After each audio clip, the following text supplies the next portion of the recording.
Police let's do కుమ్ముడు టా టా టా టా టా టా టా టా టా టా టా టా టా టా టా ఏ సినిమాలో పాటండి. ఇందులో మంచి మంచి వీడియోస్ ఉంటాయి. చూసి ఏం ఫీల్ ఉందిరా బై అని చెప్పి అనుకోకపోతే చూడండి. అన్నట్టు రెడీయా? లైక్ కొట్టండి, మర్చిపోకండి. మీ లైకులు చాలా ఇంపార్టెంట్. కామెంట్ సెక్షన్ లో కామెంట్స్ రాయండి అప్ప. కాకరోచులు వాగాల్సిన వాగుడంతా సోయి లేకుండా వాగినరు. ఇప్పుడు పోలీసు మామయ్యలు ఒక్కొక్కరిని దొరకబట్టి లేవట్టి ఎతకపోతున్నారు, ఎఫ్ఐఆర్లు పెడుతున్నారు. జనాలేమో ఒక్కొక్కరిని ఎతికి తిట్టుడు, కొన్ని చోట్ల కొట్టుడు. ఇది కథ. అన్నట్టు అబ్బని తీయని దెబ్బ సాంగ్ ప్యారడీని రాయండి చూద్దాం. ఈ కాకరోచ్ల ఈపులు వగులుతున్నాయి కదా, సిచ్యువేషన్ కి సింక్ అవ్వాలి. లేదు ఇంకేదైనా సాంగ్ లిరిక్స్ పల్లవి దాకా అయినా సరే కామెంట్ సెక్షన్ లో ప్యారడీ చేసి రాయడానికి ట్రై చేయండి. అన్నట్టు పార్ట్ 2లో ఆర్ పార్ట్ 3లో సిగరెట్ వెలిగించి నరేంద్ర మోదీ గారి ఫోటో ఒకటి తగలబెట్టాడు, అని అరెస్ట్ చేశారు. చూశారు కదా. ఆడెవడనుకున్నారు? వెస్ట్ బెంగాల్లో కమ్యూనిస్ట్ గాడు. ఆడి పేరు సౌమిక్ చటర్జీ. అలాగే పార్ట్ 2 కాదు, పార్ట్ 3లోనే ఒక పాయింట్ మిస్ అయ్యాను నేను. అది కూడా నేను మీకు ఈ వీడియోలో చెప్పే ప్రయత్నం చేస్తా. ఇక ఒకసారి ఈ వీడియో చూడండి. भारत देश के अंदर सबसे फेमस 2 बिस्किट कौन सा है ये बताइए? सबसे फेमस बिस्किट पार्ले जी एक मोदी है। थोड़ा सा सामान रखिए, सुनिए। पहली बात क्यों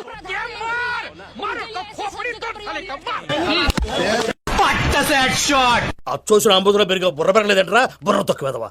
హలో హలో హలో, ఏమిటండి? ఏమిటా పని? కామన్ సెన్స్ ఉందా మీకు? చూశారు కదా. రిపోర్టర్ క్వశ్చన్స్ అడుగుతూ ఉంటే ఎదురుగా ఉన్న ఒక అతను ఆన్సర్ ఇస్తూ ఉన్నాడు, రిపోర్టర్తో మాట్లాడుతూ ఉన్నాడు. భారతదేశంలో ఫేమస్ గా ఉన్న 2 బిస్కెట్స్ ఏంటి అని చెప్పి అడుగుతున్నాడు అతను. అంటే రిపోర్టర్తో ఇంటరాక్షన్ అనమాట. కానీ ఆ పక్కన ఒక కాక్రోచ్ గాడు ఉన్నాడు. వాడు మధ్యలో వచ్చి డిస్టర్బ్ చేస్తున్నాడు. అసలు ఆ రిపోర్టర్తో ఎవరూ మాట్లాడకుండా వాడే వచ్చి ఏదో సమాధానాలు ఇస్తూ కెలుక్కుంటూ పిచ్చి పిచ్చి వేషాలు వేస్తున్నాడు. ఆయన పాపం ఆ ఆన్సర్ ఇవ్వాలని చెప్పి ట్రై చేస్తున్న వ్యక్తి చూశాడు. అసలు ఇది చాలా పెద్ద వీడియో, నేను మీకు జస్ట్ షార్ట్ కట్ చేసి వేస్తున్నా. రిపోర్టర్ అక్కడికి అతనికి ఎక్స్ప్లెయిన్ చేసింది. మరి నువ్వు ఆగురా బాబు, నిన్ను కూడా అడుగుతాను. ఇంతకుముందు నిన్ను అడిగాను కదా క్వశ్చన్స్, మళ్ళీ అడుగుతాను ఆగు. వేరే వాళ్ళని కూడా అడగాలి కదా, అసలు వాళ్ళని చెప్పనివ్వకుండా మధ్యలో ఎందుకు దూరుతున్నావు, కొంచెం ఆగని చెప్పి రిపోర్టర్ పాపం చెప్తోంది. అయినా కానీ ఆ కాకరోచు గాడు వింటాడా? పక్కనే ఉన్న అతను ఆన్సర్ ఇవ్వకుండా ఒకటే కెలుక్కుంటున్నాడు. ఆ పక్కనున్నోడికి కాలింది. ఫ్యాట్ అని చెప్పి ఒకటి పీకాడు. ఒకసారి ఫ్యాట్ మని కొట్టాడు కదా, అతని చేతులు గమనించండి. ఒక చేతికి కలవా ఉంది, తెలుసు కదా కలవా అంటే ఏంటో, రాండి కామెంట్ సెక్షన్ లో తెలియని వాళ్ళ కోసం. ఇంకో చేతికి కడియం మీరు చూసారా, రాజ్పుట్స్ వేసుకుంటారు, అలాగే ఉత్తర భారతదేశంలో చాలా మంది వేసుకుంటారు హిందువులు. కలవా అలాగే కడియం కూడా ఉంటుంది. సో ఈ కాక్రోచ్ గాడు మధ్యలో పిచ్చవాగుడు వాగుతుంటే ఫ్యాట్ అని ఒకటి పీకాడు. ఒకసారి ఇది చూడండి, మస్తు మజా ఉంటుంది.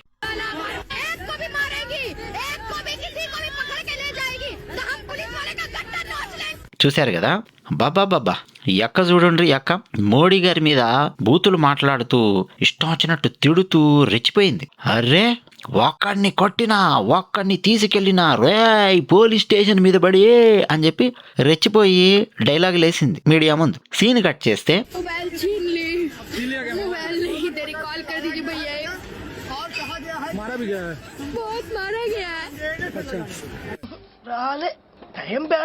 టైం బ్యాడ్ ఉన్నప్పుడు ఏది వర్కౌట్ కాదక్క. మళ్ళా టైగర్ కి టైం వచ్చిందంటివి కదరా.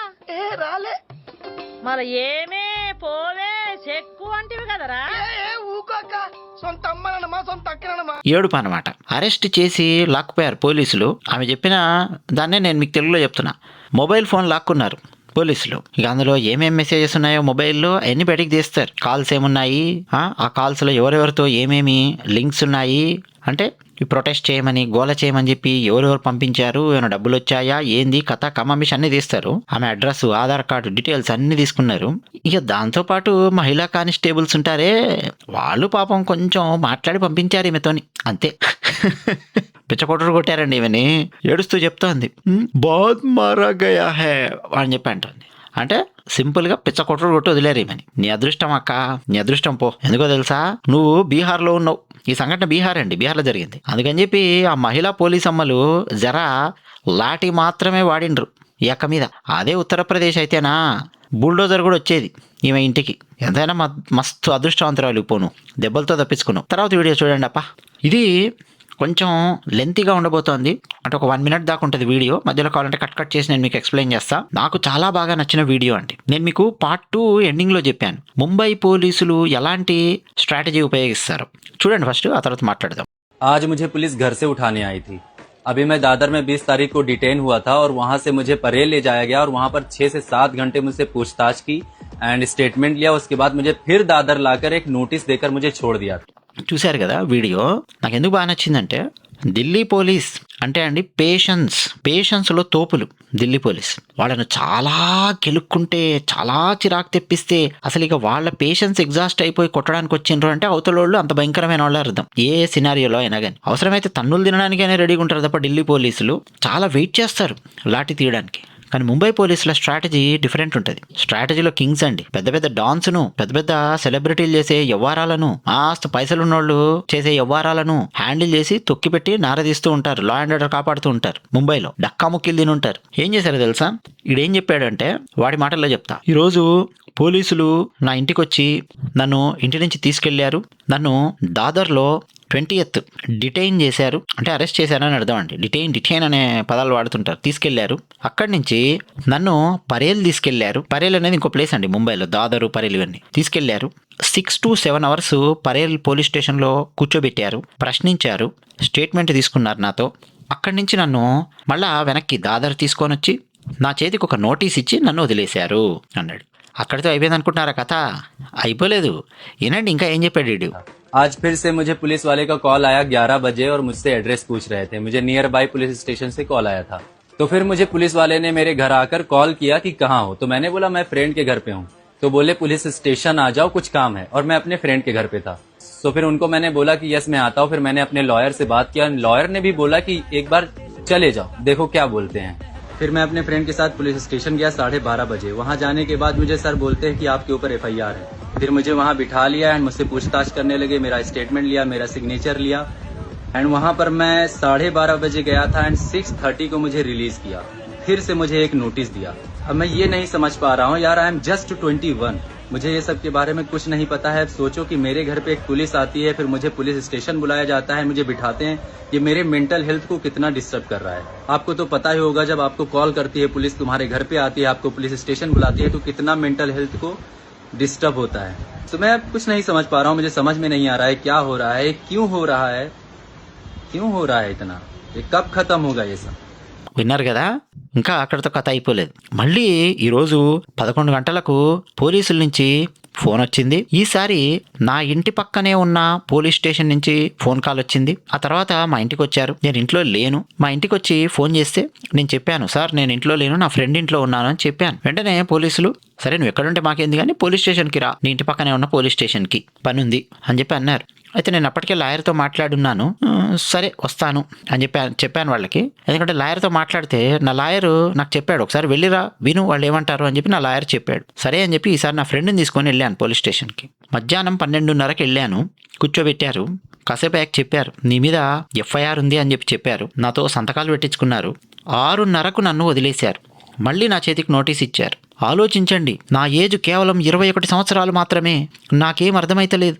ఆలోచించండి, ఇంతకీ పోలీసులు ఇట్లా ఇంటికి వస్తే ఏం చేయాలి, అసలు ఎలా ఉంటుంది మన ఇంటికి పోలీసులు వస్తే, నా మెంటల్ హెల్త్కు ఎంత సమస్య వస్తుందో ఒక్కసారి ఆలోచించండి మీరే. అరే మీ ఇంటికి పోలీసులు వస్తే, లేదు మీకు పోలీస్ స్టేషన్ నుంచి ఫోన్ కాల్ వచ్చి మిమ్మల్ని పోలీస్ స్టేషన్కి రమ్మని పిలిస్తే ఎంత మెంటల్ హెల్త్ ఇష్యూ వస్తుందో ఆలోచించండి. ఎందుకు ఇలా అవుతోంది, నాకేం అర్థమైతలేదు, ఇదంతా ఎప్పుడు ఆగిపోతుంది. ఇదనమాట ఈ పిల్ల కాకరోజు గాడి ఏడుపు. అర్థమైందండి ముంబై పోలీసుల స్ట్రాటజీ. ఫస్ట్ తీసుకెళ్లారు, కొట్టరు, సింపుల్గా 7 గంటలు పోలీస్ స్టేషన్లో కూర్చోబెట్టారు. అది కూడా వీడిని అరెస్ట్ చేసిందేమో దాదర్ ఏరియాలో, తీసుకెళ్లి కూర్చోబెట్టింది పరేల్ పోలీస్ స్టేషన్లో. ఆ తర్వాత ఒక నోటీస్ ఇచ్చి వీడి వివరాలు, ఫోన్ నెంబర్లు, అడ్రస్, డీటెయిల్స్ అన్ని తీసుకొని వదిలేశారు. సేమ్ ఇలాగే చాలా మందిని వదిలేశారండి, అబ్బాయిలను అమ్మాయిలను. పోలీస్ స్టేషన్కు తీసుకెళ్లారు, వాళ్ళ అడ్రస్ వివరాలు మొత్తం అన్నీ తీసుకున్నారు, ఫోన్ నెంబరు, తల్లిదండ్రుల వివరాలు అన్నీ తీసుకున్నారు. ఎక్కడ చదువుతున్నావు, ఏం చేస్తున్నావు, కథ ఏంది అని ప్రశ్నించారు. ఎందుకు వచ్చావు ఇక్కడికి, ఏం చేసావు, ఇవన్నీ ఏంటి ప్రశ్నించి వదిలేశారు వాళ్ళని. 2-3 రోజుల తర్వాత మళ్ళీ వాళ్ళ ఇళ్ళకి వెళ్ళి పోలీస్ జీపులలో చుట్టుపక్కల వాళ్ళందరూ చూస్తూ ఉండగా వాళ్ళ ఇంట్లోపలికి వెళ్ళి మళ్ళీ నోటీస్ ఇచ్చో ఏదో చేసి మళ్ళీ రండి అని చెప్పి పిలిచారు. పోలీస్ స్టేషన్లోకి పట్టుకెళ్ళి కూర్చోబెట్టి 6-7 గంటలు కూర్చోబెట్టి మీ మీద FIRలు నమోదయ్యాయి అని చెప్పి FIR కాపీలు వాళ్ళ చేతికిచ్చి సంతకం పెట్టుకొని మళ్ళీ పంపించారు. ఇట్లా చాలా మందిని చేశారు ముంబైలో. మొన్న ఈ CJP ప్రొటెస్ట్లో భాగంగా ఎవరి మీద పడితే వాళ్ళ మీద కేసులు పెట్టలా.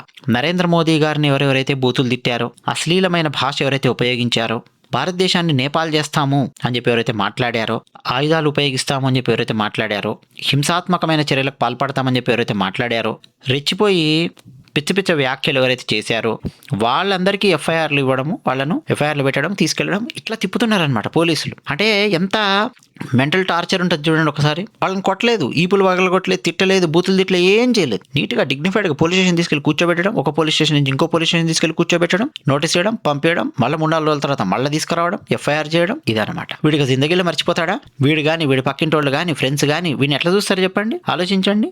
బంధువులు అంటారు, ఒరే బుద్ధి లేదురా గాడిదా, చదువుకు చావచ్చు కదా, ఈ ధర్నాలు చేసుకుంటూ ఆ రోడ్ల మీద తిరిగితే ఏమొస్తుందిరా? చదువుకుంటే కదరా నువ్వు సెటిల్ అయ్యేది, ఉద్యోగమో వ్యాపారమో ఏదో చేరడం ముందు చదువుకొని చావాలి కదా, ఏందా గోల?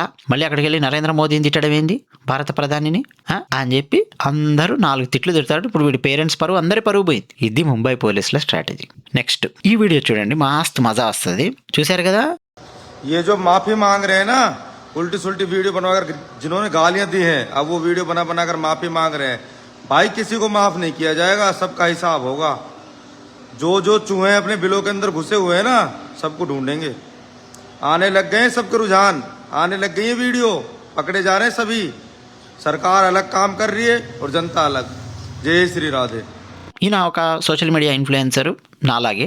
సో ఈయన ఏం చెప్తున్నాడంటే, ఒరే ఒక్కొక్కరు ఇష్టం వచ్చినట్టు మాట్లాడారు కదా, బూతులు మాట్లాడారు కదా ఆ సీజేపీ ప్రొటెస్ట్లో భాగంగా, ఇప్పుడు అది అయిపోయింది, సద్దుమణిగింది అని చెప్పి అనుకుంటున్నారా? కాదు, ఇప్పుడు ఒక్కొక్కడు ఏడుపు ముఖాలు పెట్టి, అమాయక ఫేసులు పెట్టి, క్షమించండి క్షమించండి అని చెప్పి వీడియోలు చేస్తున్నారు కదా. ఎవరిని వదిలేది లేదు. ఈ ఎలుకలు ఏ కలుగులో దాక్కున్నా విడిచిపెట్టే ప్రసక్తే లేదు. అందరినీ పట్టుకుంటారు. సర్కార్ అంటే ప్రభుత్వము లేదు పోలీసులు, సర్కారు ఒక పని చేస్తోంది, మిమ్మల్ని పట్టుకోవడము, తీసుకెళ్లి ఎఫ్ఐఆర్లు పెట్టడం, తిప్పడం. ఇది జనం ఇంకో పని చేస్తున్నారు అని తను మాట్లాడాడు. మీనింగ్ ఏంటంటే ఎవ్వరు తప్పించుకునే ప్రసక్తి లేదు, ఎవరిని వదలరు అని చెప్పి. జనం ఏం చేస్తున్నారు, ఆయా కాలనీస్లో ఉండే పిల్లలు 20-21 ఇయర్స్ అబోనే కదా ఒక్కొక్కరు, అక్కడికి వెళ్ళి మోదీ గారి మీద బూతులు, మోదీ గారి తల్లి మీద బూతులు మాట్లాడిన వాళ్ళను, దేశాన్ని, ఆర్మీని ఇష్టం వచ్చినట్టు తిట్టిన బ్యాచ్లను ప్రశ్నిస్తూ ఉన్నారు. చుట్టుపక్కల జనం వెళ్ళి 10 మంది 20 మంది వెళ్ళి ప్రశ్నిస్తూ ఉన్నారు. వాళ్ళ తల్లిదండ్రులను నిలదీస్తూ ఉన్నారు రోడ్ల మీద ఎక్కడికక్కడ. సో అలా పరువు పోతోంది. పోలీసులు ఏమో కేసులు పెడుతున్నారు, ఫ్రెండ్స్, రిలేటివ్స్, పక్కింటోళ్ళు, కాలనీలో ఉండేవాళ్ళు క్వశ్చన్ చేస్తున్నారు. సో 2 రకాల పరువు పోతుంది, ఎవరిని వదిలిపెట్టేది లేదు అని ఈయన వీడియో సారాంశం. ఇంకో వీడియో చూపిస్తా చూడండి. मोदी जी को वार्निंग देना चाहूंगा, वेट एंड वॉच। अगर आप प्यार से नहीं मानोगे तो हथियार से तो मानोगे। नेपाल बनाने में 2 मिनट लगेगा, मोदी जी अगर नहीं मानेंगे प्यार से। मोदी जी को वार्निंग देना चाहूंगा, वेट एंड वॉच। अगर आप प्यार से नहीं मानोगे तो हथियार से तो मानोगे। नेपाल बनाने में 2 मिनट लगेगा, मोदी जी अगर नहीं मानेंगे प्यार से। చూశారు కదా? నాకు ఇన్ని చూస్తుంటే కిక్ సినిమాలో బ్రహ్మానందం గుర్తొస్తున్నాడండి. నరేంద్ర మోదీ గారికి వీడు వార్నింగ్ ఇస్తున్నాడు. ఆ ఇవ్వడం కూడా వీడేం తెలుసా, ఏ మోదీ నేను నీకు వార్నింగ్ ఇస్తున్నా, వెయిట్ అండ్ వాచ్ అంట. వెయిట్ అండ్ వాచ్ ఏమంటున్నాడు తెలుసా వీడు? మంచిగా చెప్తే వినకపోతే మోడీ ఆయుధాలు తీసుకొస్తాం, నేపాల్లా చెయ్యడానికి మాకు 2 నిమిషాలు పట్టదు, మోడీ గనక వినకపోతే నేపాల్లా చేస్తాం. ఇదన్నమాట వీడి డైలాగ్స్. అప్పటిదాకా వీడు మాట్లాడాడు. అక్కడే ఆ చుట్టుపక్కల ఉన్న కొంతమంది దేశభక్తులు వీడి దగ్గరకు వచ్చారు, నిలబడ్డారు. ఎందుకంటే కొంతమంది దేశభక్తులు, భారతీయ జనతా పార్టీ కార్యకర్తలు, మోదీ గారి అభిమానులు వాళ్ళు కూడా వెళ్ళారు, నిలబడ్డారు అక్కడ.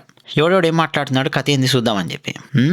వీడు ఇట్లా మాట్లాడాడు కదా, పక్కనొచ్చి వాళ్ళు నిలబడంగానే వీడి ఫేస్ చూడండి ఎలా పెట్టాడు, చూస్తున్నారా?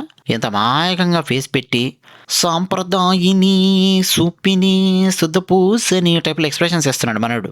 ఇప్పుడు మాట్లాడరా అని చెప్పి పక్కన ఉన్న వాళ్ళందరూ ఇప్పుడు మాట్లాడు, నేపాల్ చేస్తా 2 నిమిషాల్లో, ఆయుధాలు చేస్తా, డైలాగులు వేసావు కదా, ఇప్పుడు మాట్లాడరా అని చెప్పి నిలబడ్డారు. ఏం కొట్టలేదు, తిట్టలేదు, ఏం లేదు. కేల్ కథం, ఫేస్ మాడిపోయింది. వీడికి రియాలిటీ అర్థమైంది. పిల్లల బచ్చాగాడు అన్నట్టండి. ఇది ఇంకా అవ్వలేదమ్మా, ఏది వీడికి ఇంకా అయిపోలా. నేపాల్ చేస్తా, హత్యారా అంటే ఆయుధాలు తీసుకొస్తా అన్నాడు కదా వాడు. పోలీసులు కేసు బుక్ చేస్తారు వీడి మీద, డ్యామ్ షూర్గా ఎఫ్ఐఆర్ ఉంటుంది, అది ఫేస్ చేయాలి. నెక్స్ట్ అన్నట్టు ఒక విషయము పార్ట్ 3లో నేను జస్ట్ చెప్పడం మర్చిపోయానన్నా కదా, చెప్పి ముగిస్తా ఈ వీడియో. ఈమె గుర్తుంది కదా, పార్ట్ 3లో వేసాను. చూడకపోతే చూడండి, పార్ట్ 1, పార్ట్ 2, పార్ట్ 3 అన్ని వీడియోస్ చూడండి. ఇది పార్ట్ 4 అన్నమాట. ఈ వీడియోస్లో భాగంగా అసలు ఒక్క వీడియో కూడా మిస్ అవ్వకండి, మీరు ఫుల్ ఎంజాయ్ చేస్తారు ప్రతి వీడియో కూడా. పార్ట్ 2లో ఏమో గుర్తుంది కదా, 2 లాఠీలు చూపిస్తూ పోలీసులకు వార్నింగ్ ఇచ్చింది. ఏమని?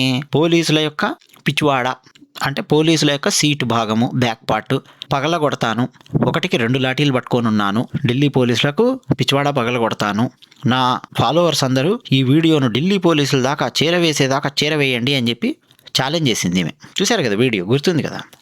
ఈమె ఫాలోవర్స్ అందరూ చేరవేశారు, అయ్యింది. పోలీసు వాళ్ళు ఈమెకు ఫోన్లు చేయడం మొదలుపెట్టారు, వాట్సాప్ మెసేజ్లు పెట్టడం మొదలెట్టారు, నీ అడ్రస్ కన్ఫర్మ్ చెయ్యి అని. ఆ తర్వాత ఫుల్ భయపడిపోయింది. ఆ తర్వాత పోలీసు వాళ్ళు వ్యాన్ తీసుకొచ్చి ఈమె ఇంటి ముందు ఆ కాల్ని ఆ లైన్లో నించోబెట్టారు. అప్పుడు ఈమె మాట్లాడిన డైలాగుల్లో ఒక డైలాగ్ నేను మీకు చెప్పడము మిస్ అయ్యాను. చూడండి ఆ డైలాగ్ ఏంటో తెలుసా, చాలా జాగ్రత్తగా వింటే. ये देखो दिल्ली पुलिस, मैं लेके आ गई. इसी से तुमने मेरे पिछवाड़े सेके थे ना, अब अपना पिछवाड़ा तुम बचा के चलना मुझसे.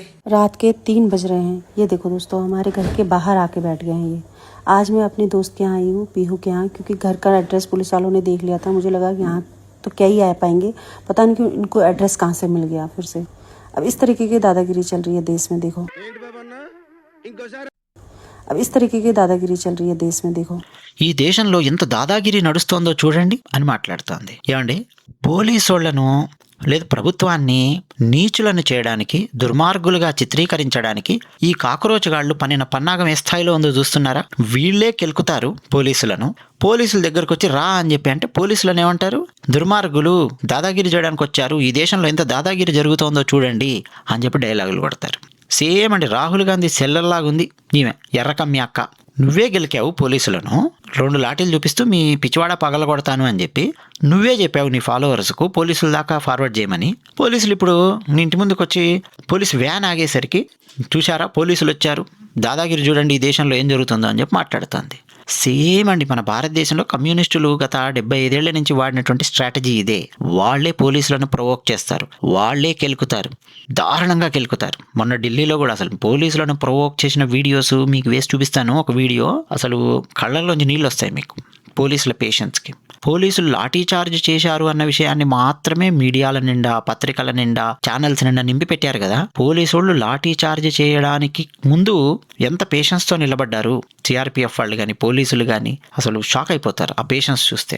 దగ్గరికి వెళ్ళి మళ్ళీ పోలీసులను కెలుక్కుంటున్నారండి వీళ్ళు, ఈ జెన్జీ గాళ్ళు, కాక్రోచ్ గాళ్ళు వెళ్ళి దారుణంగా ప్రొవోక్ చేయడం అనమాట. కావాలని ప్రొవోక్ చేశారు పోలీసులను. పోలీసులు లాఠీ చార్జ్ చేయాలి వీళ్ళ మీద, సో దట్ వీళ్ళు ఒక సింపతి తెచ్చుకోవాలి అన్న ఉద్దేశంతో. సేమ్ ఇప్పుడు ఈ అమ్మాయి కూడా చూడండి, పోలీసులకు ఛాలెంజ్ చేస్తావు, పోలీసులు వచ్చేసరికి చూడండి ఈ దేశంలో ఎంత దాదాగిరి జరుగుతుందో అని చెప్పి ఏదో నరేంద్ర మోదీ నియంత అని చిత్రీకరించే ప్రయత్నం చేయడం అనమాట.